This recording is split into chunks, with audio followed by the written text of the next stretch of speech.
Assalamualaikum warahmatullahi wabarakatuh. Halo sahabat subscriber, berjumpa lagi dengan channel saya Berbagi Elektronik. Pada kali ini saya akan membagikan pengalaman saya, yaitu mendapatkan kulkas Polytron 1 pintu dengan kendala tidak dingin. Bisa kita ketahui bahwa Polytron ini merupakan Polytron dengan tipe evaporator jumbo ya, bisa Anda lihat sendiri. Tipe evaporator itu tipe O, yaitu dimana secara keseluruhan evaporator itu menyerupai huruf O, dan ini merupakan tipe jumbo. Kendalanya yaitu tidak dingin. Bisa kita lihat bahwa kondisi evaporator itu masih bagus, dan bisa kita lihat tidak ada bekas tusukan atau lubang dari benda tajam. Nah, setelah kita cek evaporator bagus, maka dengan ini saya langsung vonis kerusakan itu terjadi pada kondensor. Kondensor di bagian dalam itu kemungkinan bocor. Nah, untuk itu maka saya akan mengganti kondensor dengan kondensor yang baru. Nanti kita akan pasang kondensor di bagian belakang di sini ya. Bisa Anda lihat sendiri. Nanti kita akan sambung ke kompresor dan kondensor akan saya pasang di bagian atas. Oke, ini kondensor sudah saya pasang pada bodi kulkas. Selanjutnya nanti kita akan sambung pipa kondensor ke kompresor ya. Ini kompresor, nanti kita akan sambung kondensor ke kompresor. Nah, untuk penyambungannya jangan sampai terbalik ya, karena jika terbalik nanti akan berpengaruh ke sirkulasi freon. Dan jangan lupa nanti untuk mengganti filternya dengan filter yang baru. Nanti filter itu yang lama kita lepas dan kita sambung kepada pipa kapiler yang baru. Nah, ini filter sudah saya pasang yang baru ya, dan sambungan sudah saya pasang. Nanti freon itu akan mengalir melalui filter turun ke bawah. Oke, selanjutnya mari kita las menggunakan kawat las ya. Kita nyalakan apinya terlebih dahulu. Nah, perlu diperhatikan bahwa saat pengelasan tetap menjaga safety ya. Jangan sampai kita itu terlalu besar menyalakan api sehingga bisa membakar bodi kulkas. Caranya yaitu dengan cara kita menitik fokuskan api pada media yang kita las. Nah, seperti ini hasil dari pengelasan tadi ya. Bisa Anda lihat sendiri, tadi sudah saya las bagian bawah ini yang dari kompresor, dan bagian filter sudah saya las. Selanjutnya nanti kita akan melakukan proses vakum body, yaitu menggunakan mesin vakum. Kebetulan di sini saya punya mesin vakum 1/4 ya. Bisa saya gunakan sehari-hari untuk menservis kulkas 1 pintu maupun 2 pintu.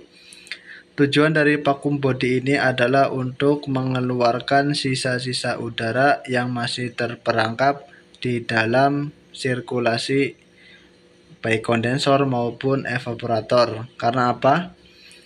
Jika masih terdapat udara yang terperangkap di dalam sirkulasi, akan menyebabkan freon itu tidak maksimal dalam melakukan proses pendinginan, dan bisa terjadi penyumbatan di area evaporator yang mengakibatkan kebuntuan. Untuk itu, sebelum kita mengisi freon, kita harus melakukan proses vakum body. Nah, ada hal yang perlu kita perhatikan dalam proses vakum, yaitu pada saat proses vakum, pastikan jarum manifold berada di angka -30 PSI. Itu adalah standar yang harus dicapai dalam pemvakuman. kita buka terlebih dahulu kerannya. Setelah itu baru kita nyalakan mesin vakum. Nah, bisa Anda perhatikan bahwa jarum itu semakin turun, dan itu berada di posisi 20 PSI, minus 20 ya. Terus kita buka lagi kerannya sampai dia itu berada di angka minus 30. Kita tunggu beberapa menit ya, sekitar 5-10 menit, sampai benar-benar bahwa dia itu berada di angka minus 30 dan kondisi dari sirkulasi itu terbebas dari sisa udara yang terperangkap di dalamnya. Oke, bisa dilihat ya teman-teman. Jarum manifold berada di angka 30. Kita tunggu sejenak sampai benar-benar bersih. Dan jangan lupa kita tambahkan oli pelumas ya pada bagian kompresor, karena sebelumnya kita ada proses penggantian kondensor dan proses flushing, maka kita harus menambahkan oli pada kompresor.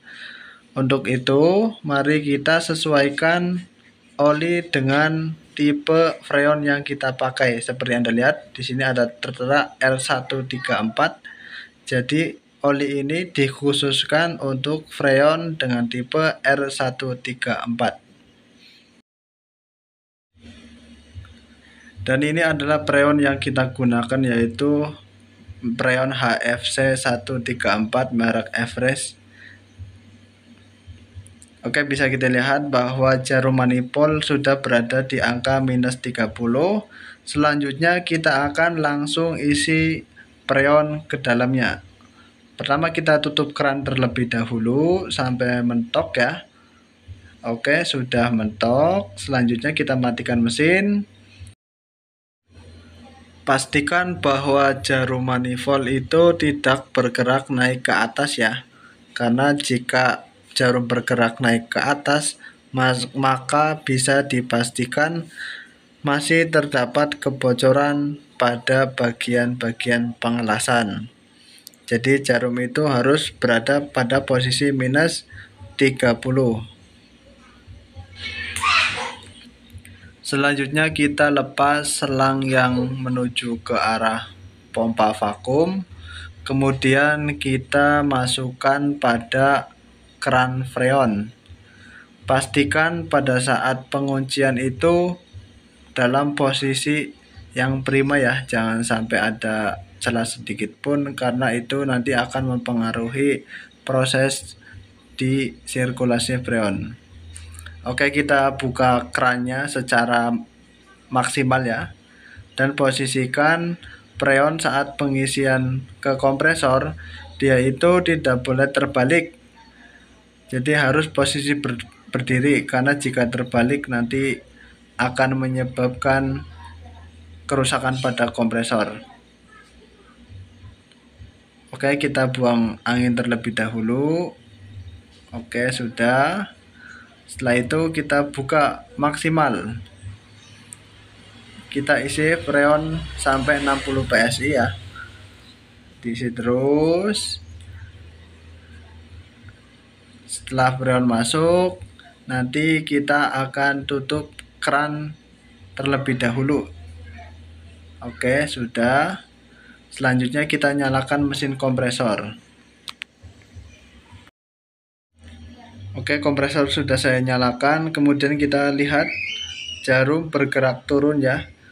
Angkanya itu kurang dari 10 PSI. Untuk standarnya itu freon R134 kisaran dari 10 PSI sampai 20 PSI. Dan itu berada di angka 0, menandakan bahwa freon yang terdapat pada sirkulasi itu masih kurang. Kita buka keran secara perlahan, habis itu tutup, buka tutup sampai di angka 10 PSI atau lebih ya. Nanti kita lihat pada bagian evaporator. Jika masih kurang, maka kita harus menambah freon.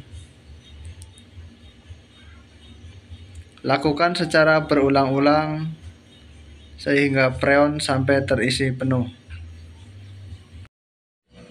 Freon sudah penuh, kita selanjutnya ukur arus pada tang ampere ya, berapakah nilainya, dan tertera nilainya 0,65, sedangkan pada bodi kulkas tertera 0,7.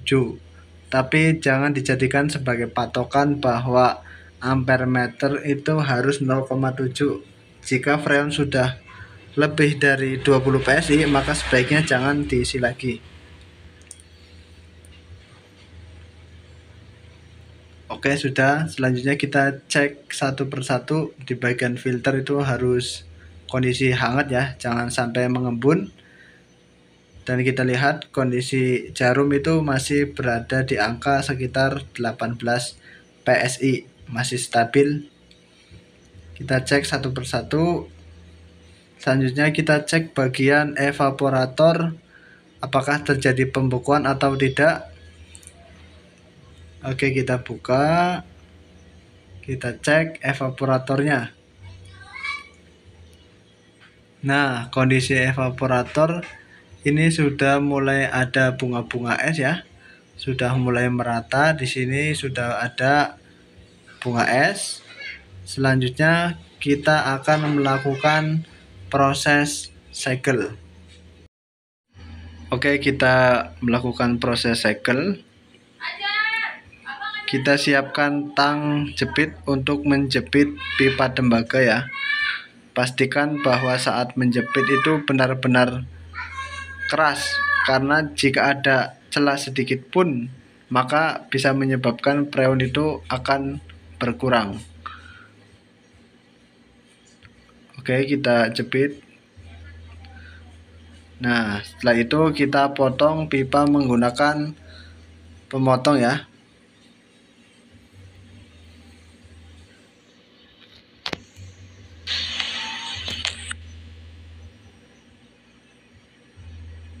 Oke, kita potong seperti ini caranya teman-teman. Hati-hati saat memotong pipa karena itu posisinya sempit ya. Jika kita tidak hati-hati, maka pemotong bisa mengenai pipa saluran dorong itu yang berada di belakang. Jika kita tidak hati-hati, bisa terjadi keretakan pada bagian las yang sudah kita las tadi. Oke, kita jepit ujungnya menggunakan tang. Selanjutnya kita nyalakan las untuk mengelas bagian ujung. Kenapa bagian ujung harus dilas? Karena jika cuma kita tutup pakai tang itu bisa menyebabkan kebocoran. Nah, lebih amannya kita pakai las pada bagian ujung dari pipa hisap tersebut. Seperti biasa untuk mengelas yaitu kita posisikan api pada titik yang akan kita las sehingga akan mempercepat proses pengelasan. Oke, ini udah hampir tertutup semua ya. Oke, sudah tertutup bagian ujungnya. Selanjutnya kita cek bagian evaporator lagi ya, bagaimana pembekuan di bagian evaporator. Oke, bisa kita lihat bagian pembukaan sekarang sudah merata keseluruhan di bagian evaporator. Bisa disimpulkan bahwa proses penggantian kondensor telah selesai. Nah, begini tutorialnya teman-teman. Bagi teman-teman yang mau bertanya ataupun ada kendala bisa hubungi channel ini ya. Semoga bermanfaat. Terima kasih. Wassalamualaikum warahmatullahi wabarakatuh.